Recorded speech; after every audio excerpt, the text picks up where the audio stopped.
धन्यवाद सभापति महोदय। आपने वर्ष 24-25 की पूरक अनुदान मांगों के प्रथम बैच पर बोलने का अवसर दिया, इसके लिए आपका आभार व्यक्त करता हूं। पूंजीवाद वह जो लगातार बढ़ रहा है, मुख्य रूप से ठेकों के माध्यम से निष्पादित किया जाता है और बड़े लाभ ठेकेदारों को जाते हैं, जबकि सामाजिक कल्याण योजना के लिए बजट जो प्रत्यक्ष लाभ हस्तांतरण के माध्यम से पारित किया जाता है घट रहा है। क्या सरकार पूंजीगत व्यय में वृद्धि के साथ अनुपातिक रूप से सामाजिक कल्याण योजनाओं के लिए बजट बढ़ाने की योजना बना रही है? अनुसूचित जाति के कल्याण के लिए आवंटन पर विवरण यह दर्शाता है कि बजट के अनुमान 23-24 को 158,161 करोड़ रुपए और संशोधित अनुमान 23-24 का 146861.08 करोड़ रुपए, जबकि बजट का अनुमान 24-25 का 165597.70 करोड़ रुपए है, जबकि बजट परिव्यय 4765,768 करोड़ रुपए है, जो कुल बजट परिव्यय का लगभग 3% है। यदि नहीं तो अद्यतन आंकड़े क्या हैं? AWSP, SC योजना मुख्य रूप से आय सर्जन योजनाओं, कौशल विकास और बुनियादी ढांचे के विकास पर सकारात्मक कार्रवाई को लक्षित करती है, ताकि लक्षित आबादी के बीच गरीबी को कम किया जा सके, उन्हें गरीबी रेखा में ऊपर लाया जा सके। सरकार अनुसूचित जाति और जनजाति की आबादी के अनुपात में समावेशी विकास के लिए बजट आवंटित करने के लिए जाति गणना के साथ रुकी हुई जनसंख्या गणना कब शुरू करेगी? क्या सरकार बताएगी कि वर्ष 14-15 से वर्ष 23-24 तक प्रत्येक वित्तीय वर्ष के अनुसार SC, SP और TSP के तहत बजट की वह स्थिति क्या है? वित्तीय वर्ष 2014-15 से वित्तीय वर्ष 23-24 तक SC, SP और TSP बजट का लंबित बैकलॉग क्या है और बैकलॉग को कम करने के लिए क्या योजना है? क्या महात्मा गांधी राष्ट्रीय ग्रामीण रोजगार गारंटी योजना कार्यक्रम पर मद से 1 से पता चलता है कि 23-24 का वास्तविक व्यय 90806 करोड़ रुपए था और 24-25 का बजट अनुमान केवल 86,000 करोड़ रुपए था, जिसमें ग्रामीण श्रमिकों को रोजगार की गारंटी देने के लिए मनरेगा अधिनियम 2005 के तहत 100 दिन में काम देखते हुए भारी कमी की गई है। क्यों? 13.07 करोड़ सक्रिय श्रमिकों को दर्शाता है, जबकि बजट आवंटन 92.56 करोड़ 2024-25 में व्यक्तिगत दिवस सर्जित किए गए, यानी कि अब तक 7 दिन का रोजगार सर्जित किया गया। शायद G20 शिखर सम्मेलन दिनांक 7 फरवरी 2024 के वक्तव्य में संशोधित अनुमान के 74524.29 करोड़ रुपए की खर्च के संकेत दिया गया, जो बदल सकता है। बजट अनुमान 24-25 के तहत सक्रिय जॉब कार्ड धारक श्रमिकों को कितने दिनों की गारंटी कार्ड नौकरी की योजना बनाई गई है? राष्ट्रीय स्तर पर औसत दैनिक मजदूरी भुगतान क्या है? यदि सभी सक्रिय कार्ड धारक श्रमिक 100 दिन काम करते तो कितने बजट की आवश्यकता है? क्या मुफ्त अनाज देने के साथ साथ अतिरिक्त नौकरियां देना उचित नहीं?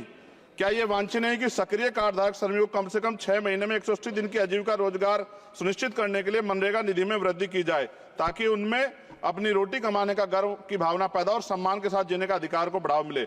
स्कूली शिक्षा और साक्षरता विभाग पर समग्र शिक्षा बजट अनुमान लगभग 10.5% कम दर्शाता है। समग्र शिक्षा बजट अनुसूचित जाति और जनजाति की संख्या के अनुरूप है क्या?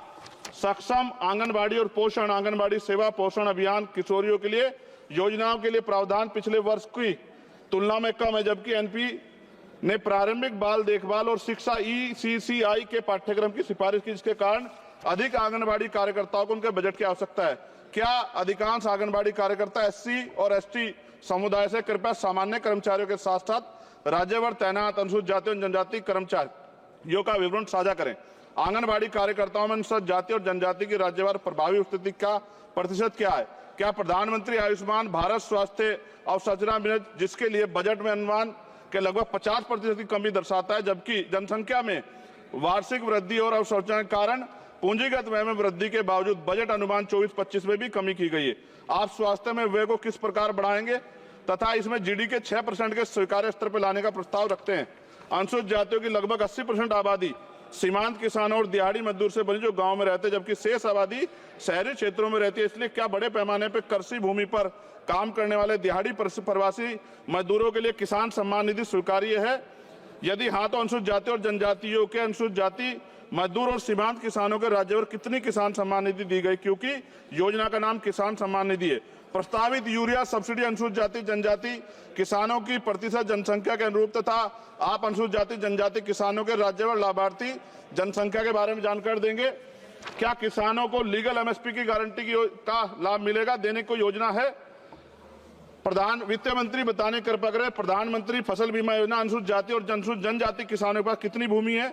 माननीय कृषि मंत्री से अनुरोध है कि वो सामान्य समुदाय की भूमि के सापेक्ष अनुसूचित जाति और जनजाति की भूमि का राज्यवार विवरण दे। क्या प्रधानमंत्री उच्चतर शिक्षा प्रोत्साहन पीएम यूपीएससी खत्म कर रहा हूं सर, लगभग 23% की कमी दर्शाता है। क्या प्रधानमंत्री उच्चतर शिक्षा प्रोत्साहन पीएम यूएसपी योजना के तहत प्रावधान एससी और एसटी की आबादी को ड्रॉप आउट के अनुरूप है? यदि हाँ तो pre matric, post matric, graduation और पोस्ट ग्रेजुएशन के प्रत्येक स्तर पर एससी एसटी छात्रों, ओबीसी छात्रों के ड्रॉप आउट दर क्या है? इसे कैसे कम किया जाएगा? उच्चतर शिक्षा प्रोत्साहन से राज्यवार अनुसूचित जाति और जनजाति लाभार्थियों का प्रतिशत कितना है? प्रधानमंत्री आवास योजना ग्रामीण बजट में कटौती के बावजूद उच्च आवंटन के कारण एससी और एसटी के अधिक घर बनाए गए हैं क्या? संशोधित बजट 2023-2024 में कटौती का क्या प्रभाव पड़ा? वर्ष 23-24 और 2023-24 के राज्यवार 22-23 और 23-24 के राज्यवार एससी एसटी समुदाय के साथ सामान्य समुदाय कितने घर दिए गए? सरकार द्वारा एससी एसटी और सामान्य समुदाय के राज्यवार कितने घर आवंटित हैं? क्या सरकार एससी और एसटी उम्मीदवारों की आवंटित घर की सूची पते के साथ राज्यवार दे सकती है? और अंत में महोदय, सबसे ज्यादा जरूरी है एससी एसटी वर्गों, ओबीसी वर्गों की जान की सुरक्षा। एनसीआरबी का डाटा कहता है कि इतनी महिलाओं पे रेप, एससी एसटी की और हत्याएं होती हैं, आज भी जुल्म होता है और कहीं कोई सुनवाई नहीं है, ना राज्य सुनता है।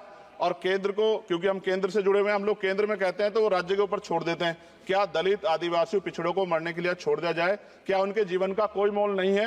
क्या उनकी बेटियों का सम्मान नहीं है? क्या उनकी बेटियां देश की बेटियां नहीं है? क्या उनकी माओ को अपने बच्चों की सुरक्षा की गारंटी मिलनी चाहिए, नहीं मिलनी चाहिए? जब बजट का तो सर तब कुछ करेंगे जब वो जिंदा रहेंगे। मैं लगातार इस पे आवाज उठा रहा हूं और मुझे नहीं लगता कि इस पे कोई उम्मीद हमें ज्यादा बची है। मैं आपके माध्यम से प्रधानमंत्री से मांग करता हूं कि इन वर्गों की सुरक्षा की व्यवस्था सुनिश्चित किया जाए।